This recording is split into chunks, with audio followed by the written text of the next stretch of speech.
तो आइए आज की जी चर्चा चलिए फिर। आज का विषय शुरू करते हैं। जी पारदर्शिता बिल्कुल। और ट्रांसपेरेंसी आज का विषय है। तो जी इसको हम शुरू करना चाहते हैं। जो भगवान श्री रजनीश ने एक पुस्तक बोल ली, निर्वाण उपनिषद। तो निर्वाण उपनिषद में एक सूत्र वो कहते हैं कि मेरा मन मेरी वाणी में हो जाए और मेरी वाणी मेरे मन में हो जाए। तो ट्रांसपेरेंसी का इससे बढ़िया सूत्र हमको ध्यान में नहीं आया, भगवान के द्वारा कहा हुआ। और ये वैसे तो खैर निर्वाण उपनिषद का है सूत्र।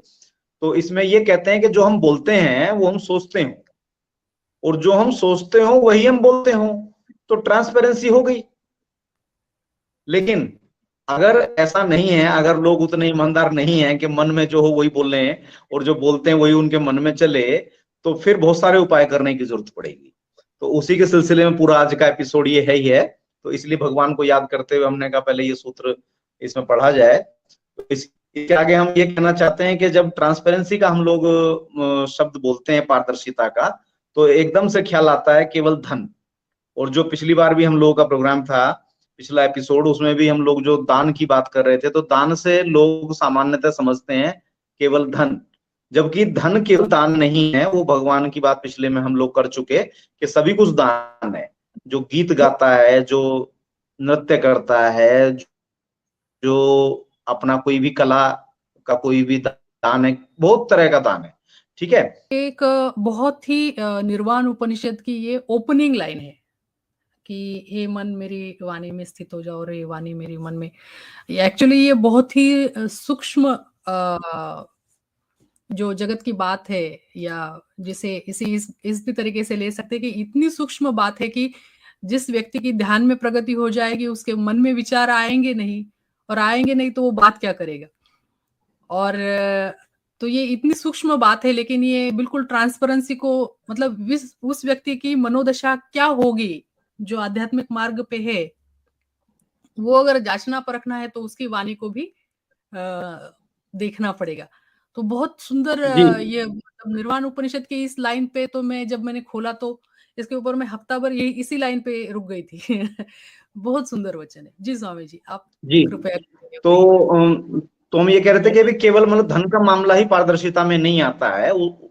उसके अलावा जैसे मतलब वस्तुओं के संबंध में हम लोग ट्रांसपेरेंट रहें, जैसे संबंधों के मामले में भी ट्रांसपेरेंसी की आवश्यकता है।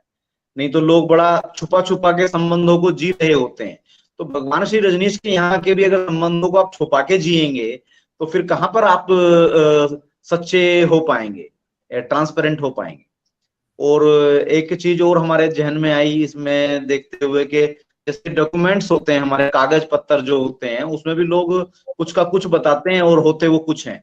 तो हम लोगों को कम से कम रजनीशी दुनिया के सामने इन सब चीजों में जो चीज सामने रखने वाली है उसमें हम लोग ट्रांसपेरेंट होके रहें, एक जैसे होके रहें। यहाँ से बातचीत शुरू हम करते हैं इसमें।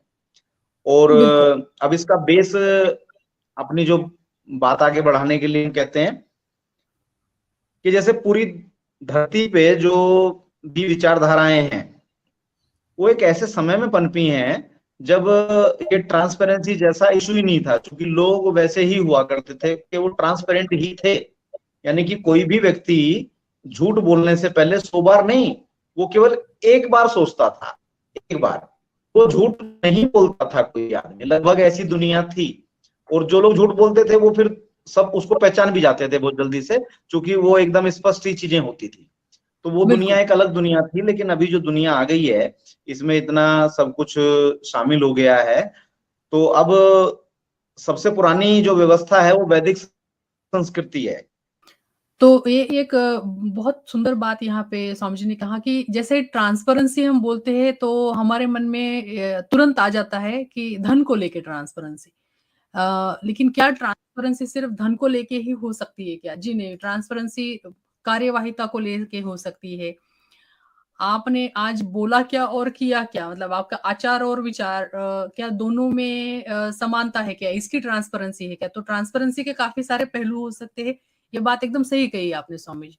और भगवान की जी आप जी जी भगवान जी। का आप तो कर मतलब रहे थे वैदिक संस्कृति को वैदिक संस्कृति को सबसे पुराना माना जाता है भारत के दर्शन के अनुसार, क्योंकि उसी के आधार पे फिर भविष्य में ये तय हुआ कि आस्तिक और नास्तिक क्या है, कि जो लोग वेद को नहीं मानते वो नास्तिक हैं और जो वेद को मानते हैं वो आस्तिक हैं। ऐसा एक पूरा बेस लाइन बनी हुई है। तो सबसे पुरानी संस्कृति वैदिक संस्कृति थी, उसके बाद में जैन धर्म आता है, तो उसके बाद में पूरी दुनिया के हिसाब से जो मोटा मोटे हम चीजों को बात कर रहे हैं, यहूदी धर्म है, वो भी हजारों साल पहले का निर्माण है उसका। फिर बौद्ध धर्म आता है एज के हिसाब से 2500-2600 साल। फिर ईसाई धर्म 2000 साल। फिर इस्लाम लगभग 1400 साल। और सिख धर्म लगभग 300 साल, 300-350 साल उसकी उम्र है धर्म के बनने की। नानक जी उससे पहले हुए थे, पर गुरु गोविंद सिंह जी के समय में वो धर्म के शेप में आया, और जो कि स्टेबल करता है पूरी दुनिया में, हर कोई उसको उसके एग्जिस्टेंस को स्वीकार करता है।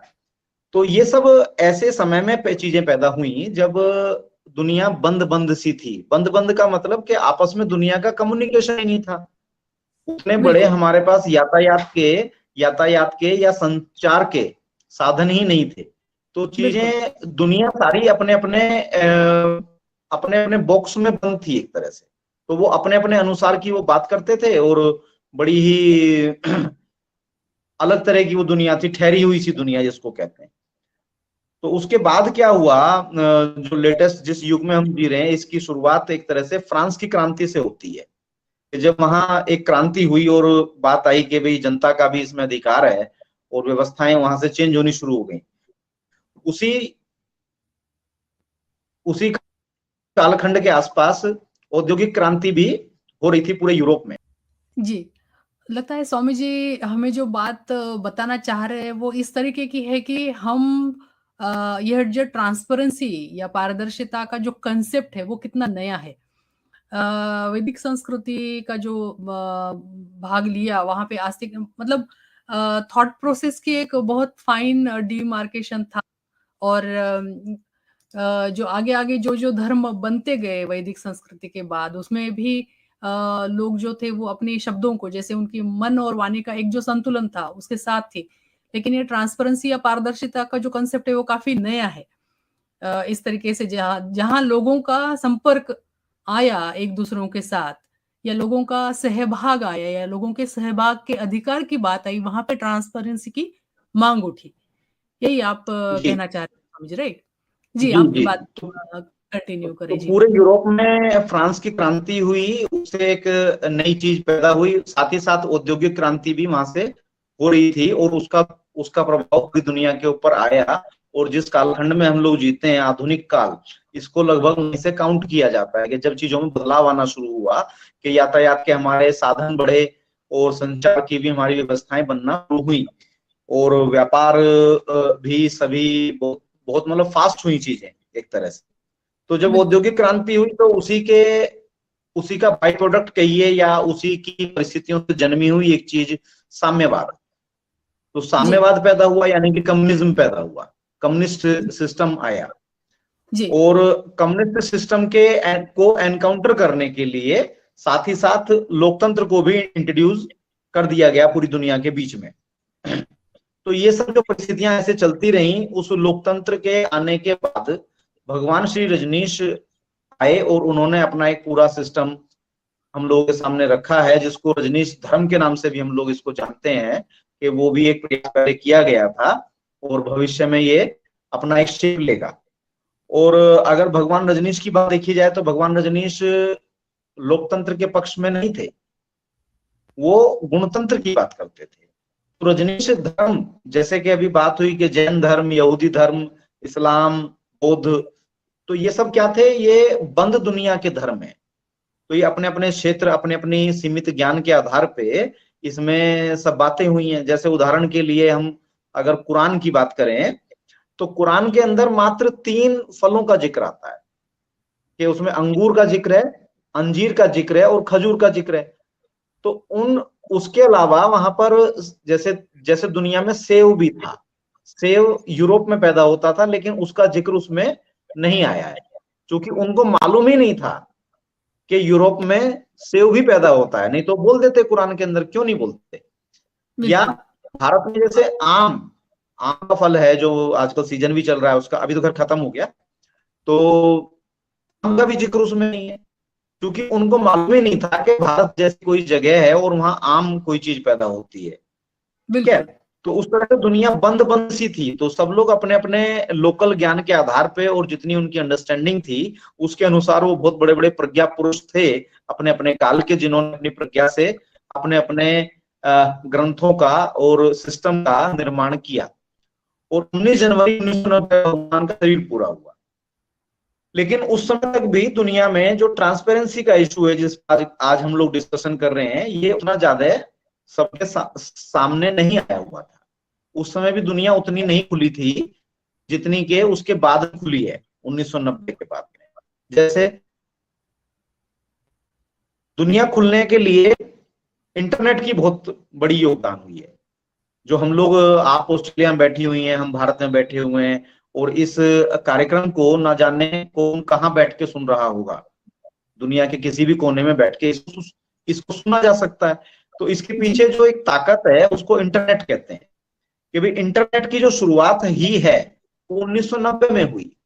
भगवान श्री रजनीश का शरीर पूरा हो गया जनवरी में 90 में, और पहला इंटरनेट यानी कि WWW जिसको हम बोलते हैं, उसकी शुरुआत हुई अक्टूबर 1990 में, 1990 में। तो दुनिया खुलनी शुरू हुई 1990 के बाद।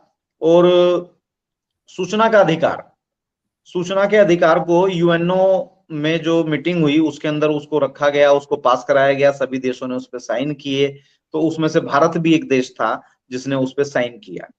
तो सन 2000 के बाद ये बात चली सभी के दिलो दिमाग में कि भाई हाँ, हम सरकार से भी कुछ सवाल पूछ सकते हैं, जबकि उससे पहले उतना आपको अधिकार नहीं था। हालांकि उस अधिकार का कितना उपयोग हो पा रहा है या कितना वो काम कर रहा है ये एक अलग विषय है, पर वो एक हम लोगों के बीच में चीज आ गई दुनिया में 2000 के बाद में। सूचना का अधिकार हम लोगों के बीच में डिबेट में है, डिबेटेबल आ गया ये विषय जी। तो इस तरह से ये सारी चीजें होती हुई चली आई। और अगर हम भगवान रजनीश की दुनिया की बात करें तो OIF 85 में स्टार्ट हो गया था हमारे यहाँ, जिसके लिए सारा ये ट्रांसपेरेंसी का इशू इतना जोर शोर से आजकल मीडिया में उठाया जा रहा है, हम लोगों के खुद के मीडिया में, सोशल मीडिया के जितने भी प्लेटफॉर्म हैं उनके ऊपर आती है। तो उसमें सबसे पहले प्रश्न उठाए गए OIF के ऊपर, कैसा इन्होंने गड़बड़ी कर दी है और ये सब कुछ ठीक नहीं है। तो इसके लिए ट्रांसपेरेंसी का इशू सबके सामने आया है। तो इस तरह से अब हम सबके सामने सूचना का अधिकार है, इंटरनेट की हमारे हाथ में ताकत है, तो उस वजह से हम लोग ट्रांसपेरेंसी के ऊपर बात कर पा रहे हैं। तो भगवान श्री रजनीश का जो पूरा सिस्टम था 1990 तक, वो भी कोई बहुत ट्रांसपेरेंट सिस्टम नहीं था। वो भी उसी ढर्रे पे चलते थे जैसे कि पुराने सिस्टम चलते थे, कि हर चीज को गुप्त रखिए, किसी को कुछ बताइए मत, कोई दूसरा आपकी बात का, इंफॉर्मेशन का कोई गलत फायदा ना उठा ले। इस तरह से डरे हुए ही काल में थे। हालांकि भगवान श्री रजनीश ने बहुत हिम्मत के साथ हजारों साल के बंद तहखानों को भी खोल के उसके अंदर से वो सब कबाड़ साफ कर दिया। हम लोग ऐसा मानते हैं, उन अंगारों पे से जो राख जम गई थी उस राख को हटाने का उन्होंने बहुत प्रयास किया और बहुत उन्होंने चीजों को सामने लाके रखा, लेकिन फिर भी वो उतना नहीं हुआ जितना कि असंभव है।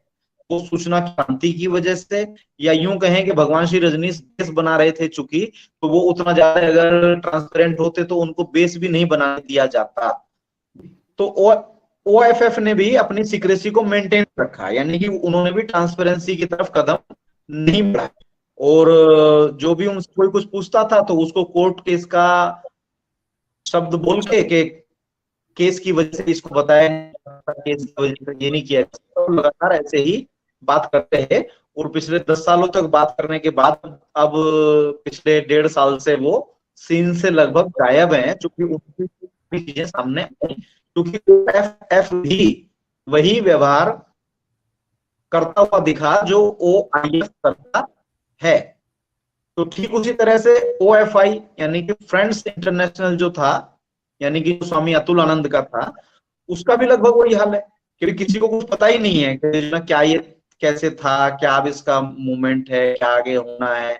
जबकि जब हम तो खैर बच्चे ही थे और हमारा संन्यास भी नहीं हुआ था, सन 2001-2 के आसपास की बात है। तो OFI का, फ्रेंड्स इंटरनेशनल का फॉर्म, हम जब सन्यासी नहीं थे हमने भी उसको भरा, यानी कि वो हमारा भी नाम पता जो भी कुछ उसमें था वो एक गया।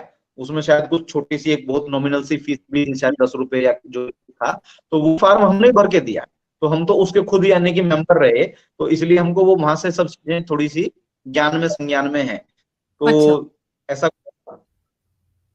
अब जहां तक ट्रांसपेरेंसी का प्रश्न है कि 2020 के आसपास जो है यूट्यूब चैनल का युग स्टार्ट हुआ, कि रजनीश की दुनिया में यूट्यूब के चैनल का जिक्र आना शुरू हुआ। इसके बारे में हमारी टीम ने रिसर्च किया 2020 में कि भाई हम लोग यूट्यूब पे क्यों नहीं है, तो हम लोगों को यूट्यूब पे आना चाहिए और इस पे हमारी खुली हुई बातचीत होनी चाहिए। कई मित्रों ने अपने चैनल तो बना लिए थे निजी, लेकिन वो आपस में डायलॉग का जहां तक प्रश्न है, विषयों पे अलग अलग बात करना है, अलग अलग लोगों से बात करना है, तो वो सब वो नहीं कर पा रहे थे। तो 2020 में इसकी तरफ चिंतन गया, लेकिन ये चिंतन भी गया कोरोना के काल में। और कोरोना इतना लंबा खिंचा, इतना लंबा खिंचा कि सभी लोग जानते हैं 2-3 साल उसकी स्थितियां बनी रही, 20, 21 और 22 तक भी उसका छाप आती रही। जी। तो इसमें ही कोरोना के दौरान ही स्वामी राघव सत्यार्थी जी के माध्यम से पूरा मीडिया का एक सिस्टम स्टार्ट भगवान ने करा दिया कि रजनीशी पूरी विचारधारा जो है वो यूट्यूब के चैनल के युग में प्रवेश कर गई। और ये पारदर्शिता का जो मामला है ये उसमें लगातार सामने आना शुरू हो गया। लोग उस पर बात करने लगे, सभी लोग अपने अपने विचार रखने लगे और धीरे धीरे ये मुद्दा बन गया। जबकि इसी के साथ हम ये भी बता दें कि 2020 में ही यूट्यूब पर तो हम लोगों की टीम ने रिसर्च किया था। मार्च में कोरोना स्टार्ट हुआ तो अप्रैल वगैरह में हम लोग इस पे पूरा खोजबीन कर रहे थे कि भाई ये क्या होगा, कैसे इसको करना चाहिए, नहीं करना चाहिए, क्या इसके फायदे हैं, क्या नुकसान है, उस सब पे हम लोग डिस्कशन करना स्टार्ट कर चुके थे। नवंबर 2020 में ही एक मीटिंग हुई ऋषिकेश में, तो उसी में ये ट्रांसपेरेंसी का मुद्दा भी आया। तो उसमें बड़े हमारे सक्रिय मित्र हैं, अभी उनका जो अभी आप स्क्रीनशॉट दिखा रही थी वो संयोग से उन्हीं का है। तो उन्होंने बड़ा अच्छा फार्मूला सामने रखा, ट्रिपल टी का, T T T, trust, transparency और टॉलरेंस। बड़ा ट्रस्ट, शानदार वो मीटिंग। तो टॉलरेंस। जी, टॉलरेंस जी यानी कि सहन करना दूसरे को, जी और जी ट्रस्ट जी। माने भरोसा। भरोसा। कि आप अगर भरोसा नहीं करेंगे तो कोई भी काम नहीं खड़ा हो सकता, कोई भी चीज नहीं हो सकती दुनिया में अगर भरोसा नहीं होगा तो। ठीक है, बिल्कुल। तो ट्रस्ट, टॉलरेंस, ट्रांसपेरेंसी, यानी कि ये तीनों इशू उस दिन हम लोगों के सामने मतलब शब्दों में आए। मतलब वो समझ में तो आता था कि कुछ ऐसा होना चाहिए, लेकिन वो शब्दों में पूरी तरह से उस पर बहुत मंथन हुआ, चिंतन हुआ, ये कैसे पॉसिबल है, क्या इसमें करना चाहिए, नहीं करना चाहिए, इसकी मतलब बातचीत आनी शुरू हुई। तो ये यूट्यूब चैनल आने की वजह से ही, BSR मीडिया के आने की वजह से और राघव जी के बनाए हुए चैनल NIN की वजह से ये सारे के सारे रॉयल्टी के मुद्दे या धन प्राप्ति के मुद्दे या किस किस ने कितनी कंपनियां कहाँ कहाँ बनाई हुई हैं, ये सब ओपनली डिस्कशन में आ गया, ओपनली ये डिबेटेबल सब चीजें हो गई हमारे सामने। बिल्कुल। तो जब ये मुद्दा आया है तो अब इसमें बात यहां से शुरू होती है कि जो लोगों ने ये सवाल उठाए हैं OIF के ऊपर कि भाई OIF के अंदर ये गड़बड़ है, ये गड़बड़ है, ये गड़बड़ है, तो जब ट्रांसपेरेंसी का इशू आता है तो कम से कम ये उम्मीद की जा सकती है कि जो लोग इस मुद्दे को उठाते हैं शुरुआत कम से कम वहां से हो जाए। जैसे उदाहरण के लिए आजकल ODP उसका झंडा बता रही है, उन्होंने पूरे मूवमेंट को हाईजैक किया, जो एक नेचुरल ग्रोथ थी उसको इन्होंने एक नाम दिया है अभी ODP। तो ODP वालों से आशा की जा सकती है कि कम से कम आप ट्रांसपेरेंट हो जाइए प्रत्येक चीज में, चाहे वो डॉक्यूमेंटेशन का मामला हो, चाहे वो संबंधों का मामला हो, चाहे वो आपस के संवाद का मामला हो, चाहे वो धन के मामला, मतलब धन के मामले को भी उसमें जोड़ के रखिए, लेकिन केवल धन की बात नहीं हो रही है, बाकी सब चीजें भी इसमें शामिल है। तो पहला उन्हीं की जिम्मेदारी बनती है कि वो उसको शुरू करें और उनसे प्रेरणा पाकर अन्य व्यक्ति और संस्थाएं भी उसको पालन करना शुरू करें और उनको उसका तरीका बताया और समझाया भी जाए साथ में, क्योंकि बहुत सारे लोगों को तो पता ही नहीं है ये ट्रांसपेरेंसी होती क्या चीज है और ये क्यों करनी चाहिए और क्या इसके फायदे हैं, क्या इसके नुकसान है, यानी कि उसको भी हम लोगों को लगातार एक दूसरे को एजुकेट करना होगा इस मामले में।